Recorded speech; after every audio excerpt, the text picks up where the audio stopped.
So in the last set of videos, I had a pretty good, what I think is an example of using GNS3 to build up a CCNA level EIGRP routing lab. But we also have to know a little bit about switching for the CCNA. So let's do that as well. Let's build up a CCNA level switching lab.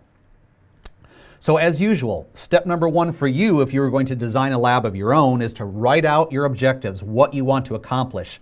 Step number two, draw your topology diagram on a piece of paper or something so you have it plotted out and you know what you're going to build. Then open up GNS3 and actually start building it. So what kind of objectives do we have for this? Well, this is going to be a pretty much all-encompassing lab here. We're going to have a lot of stuff going on. So in this particular topology, we're going to create 3 routers and 3 switches. Of those switches, one of them will be the built-in Ethernet switch node, and the other 2 will be Ether switch routers. So if you're trying to replicate this lab yourself, you're definitely going to need some iOS software version that's capable of supporting the Ether switch module, like the 2600 series or the 3700 series or something like that. Okay, so here is the objectives. Here are the objectives we want to do. So number one, as far as the Ether switch routers are concerned, whenever you connect them together, the ports on both sides have to be the same. In other words, what I mean by that is, you're not to build this lab where one side of the cable is connecting to port 1/6 and the other side is connecting to port 1/2. They should both be the same port number. And that's going to be relevant because when we manipulate spanning tree, that's going to be important. Next, we cannot manually configure VLANs 4 or 5 on the VTP client. And I'll show you in just a second what the topology is that we're going to build up. But we're going to be using VTP in here. And one of the switches is going to be a VTP client. So basically, that client is going to have to dynamically learn about these VLANs 4 and 5 via VTP from the VTP server. And then the second to the last bullet, ensure that packets sent between router 1 and router 2 on VLAN 5 traverse across the 2 Ether switch routers on the highest numbered ports. I'll clarify that in just a second when I show you the topology diagram.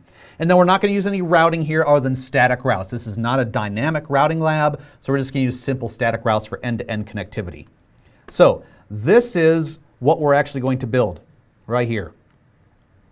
So how is this going to work? Well, so as far as the built-in Ethernet switch node is concerned, these Ethernet switch nodes do not do spanning trees. So you never want to connect an Ethernet switch node to an Ether switch router, because this is kind of like a hub. It could lead you to have bridging loops because it doesn't implement spanning tree.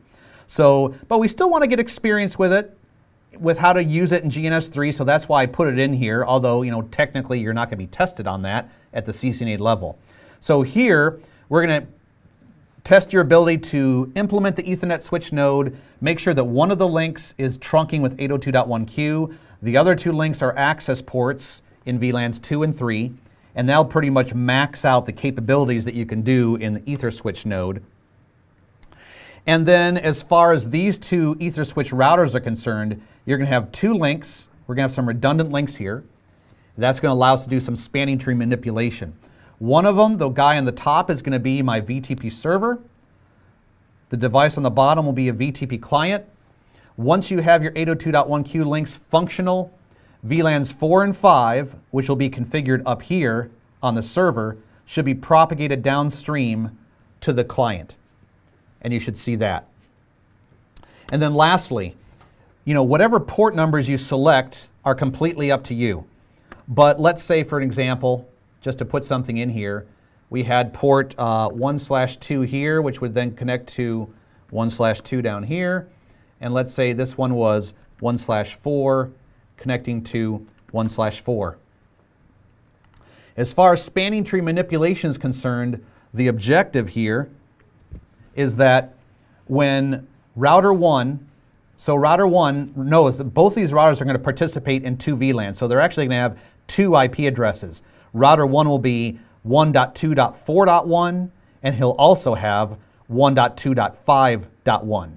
And over here, router 2, on this interface, he'll have 1.2.4.2 and 1.2.5.2.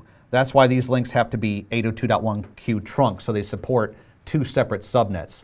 So the idea is when router 1 on VLAN 5 pings router 2 on VLAN 5, in other words, when from router 1 you ping 1.2.5.2, those packets should take this path here.